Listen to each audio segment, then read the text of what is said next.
Fala investidor e investidora, sejam muito bem-vindos ao canal Geografia Investida. No vídeo de hoje eu vou falar sobre os gatilhos que podem fazer a Bolsa Brasileira decolar até 2026, 2027 e como o mercado já está notando isso e já está se antecipando, pessoal. Sem mais delongas, bora para o nosso vídeo. Isso daqui foi um estudo solto pelo BTG e existe uma correlação entre a alocação dos fundos com a performance e a valorização do Ibovespa. Então, em azul escuro, é a porcentagem que os fundos estão colocando na grana em ações. E a parte em azul claro é a parte da renda fixa. Então, notem, a renda fixa não para de crescer, o investimento de fundos em renda fixa, e o investimento de ações só corresponde, então, a 8% dessa grana toda, que está em bilhões, indo lá para 7,4 bilhões de reais, que com uma queda da Selic, pode ser que parte dessa grana vá para a renda variável, beleza, pessoal? Então notem aqui no acumulado do ano, segundo o BTG, nós tivemos na renda fixa aí entradas no montante, na monta de 121 bilhões, né? Não, milhões, acredito que é bilhões, não, verdade. Bilhões de reais. E os outros, sejam multimercados, seja ações, nós tivemos aí uma performance negativa com a saída de 54 bi na parte de renda variável, pessoal, beleza?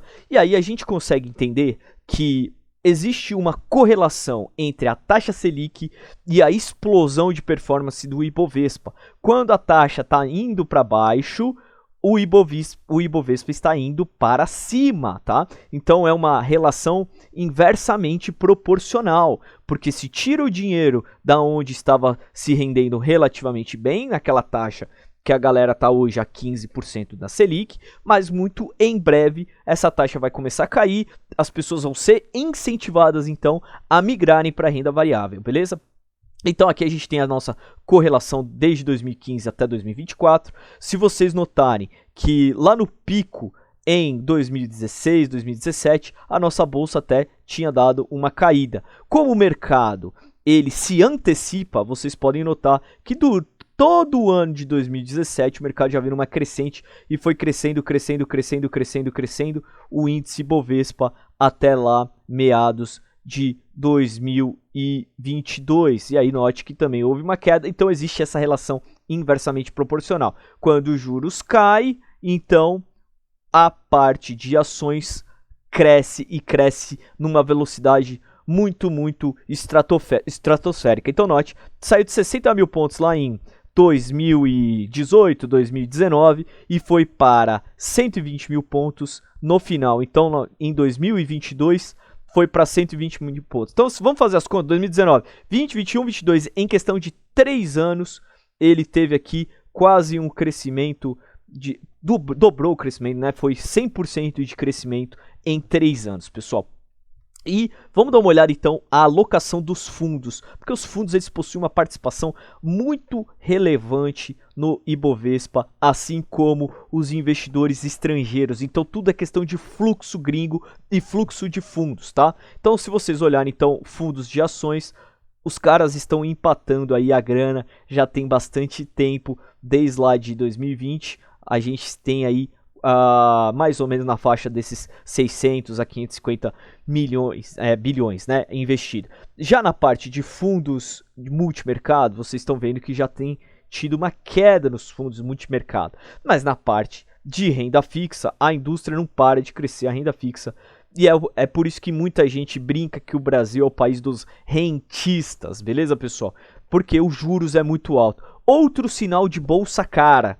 Pessoal, quando não existem novas empresas entrando na bolsa, que são os IPO, Initial Public Offer, oferta pública inicial, ou então quando elas tomam mais dívidas, que seriam os follow-ons, ninguém vai pegar uma dívida a mercado com uma Selic de 15%, não tem ninguém doido que vai fazer isso. Então o gestor, o cara de uma tesouraria, ele vai buscar outras alternativas para buscar esse dinheiro, esses follow-ons. Então note, nós tivemos aqui, ó, desde 2022, nós não tivemos IPOs.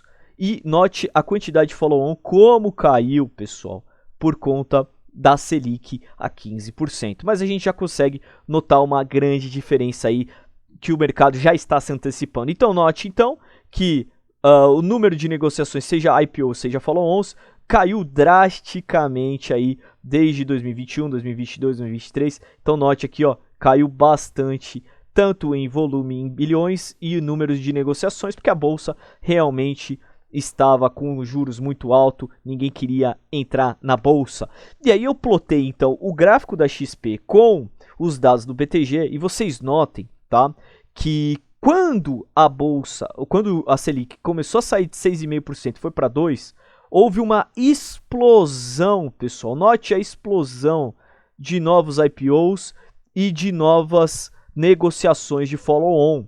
E agora, com a Selic nesse patamar todo, a galera parou de entrar na bolsa. Então a gente já consegue notar, por conta de expectativas de mercado, que já está na hora de uma redução da taxa de juros. Então, note, nessa matéria, já passou da hora de uma queda na taxa de juros, avalia o economista, após deflação de 0,14%. E aqui, outra matéria do Money Times: investir no Brasil não é mais uma mera decisão técnica. Na pesquisa semanal realizada pelo BC e divulgada na última segunda, é a 13ª semana seguida que o mercado reduz as previsões de inflação para 2025, com um movimento semelhante às expectativas de 2026 e 2027.